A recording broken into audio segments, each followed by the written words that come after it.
It was 11 p.m. and I was alone in the dark office, just me and her face. My mom, in her yellow vest, smiling on her last day before the robots came. I touched the photo and made her a promise she would never hear. I'm not letting that happen to anyone else in this building. Half the desks on my floor were already empty, chairs tucked in, nameplates gone. I counted them every morning like I was keeping score. The poster on the wall said efficiency is compassion. I hated that poster. I had a secret place online, a forum where workers told the truth anonymously. My username was just noise, random characters, untraceable, I thought. I posted everything I had been doing, so others could use it too. 6 months in, they still haven't noticed. Use it.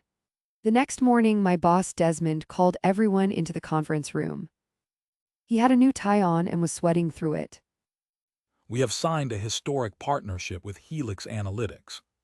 I wrote one word in my notebook, Helix, and underlined it 3 times. That night I watched a clip of Helix's CEO, a man named Cassius Vane. AI will destroy the humanity's jobs. That is not a warning, that is a promise. He smiled when he said it, like it was the best news he had ever delivered. He means my mom, he means everyone I know. I started staying late every night after that. I was injecting tiny errors into the AI training data, small enough to miss, big enough to matter. One bad training batch, 2, 3, that buys someone 3 more months. On the forum, my post had started to spread. Workers I had never met were following my methods. Someone left me a comment that made me stop breathing for a second. I typed back the most honest thing I had said in months. I'm scared too, I just do it scared. Then a new message appeared, username Glint00, someone I had never heard of. We have been watching your work. We can help you go much further. Interested. I stared at it for a long time. I did not reply, but I did not delete it either. I went to visit my mom Rosa on Sunday. I needed to remember why I was doing this. You look tired, baby. I'm good, Mama, I promise. I watched her laugh at the TV and felt a pain in my chest I could not explain. Back at work, Priya was showing the new AI interface to Jerome in the break room.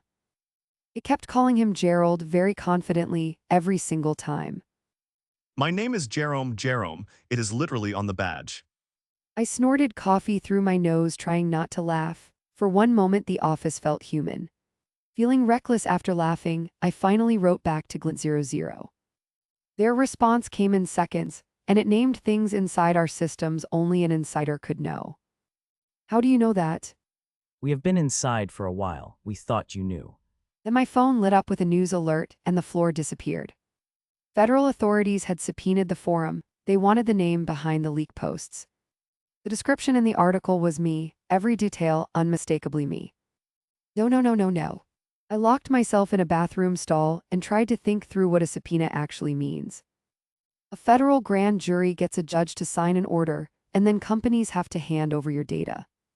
The forum cannot just say no, which means my name is already on someone's list. Okay, think. Back at my desk, a ping, an email from IT security asking me to a 3 p.m. meeting. No subject, just, come prepared to discuss your recent system access logs. I started running through every late night, every file, every lie I told myself would hold. Then Glint00 sent me an attachment, a ransom note addressed to my company. The access credentials listed in the note, they were mine, my login, my name. I never gave you anything, I never gave you access, I never. Then I remembered a link they sent 3 weeks ago. I had clicked it without thinking. Glint sent one more message, and it was not an offer, it was a trap. Say nothing, stay quiet, and this goes away. Make noise and you become the story. I closed the app, opened it, read it again, closed it. My breath was coming in short, sharp bursts, and I could not make it stop. I walked into the 3 p.m. meeting. 2 IT investigators, a federal liaison, a printed list of my corrupted data batches. They had been watching the whole time. Before I say anything, do I need a lawyer?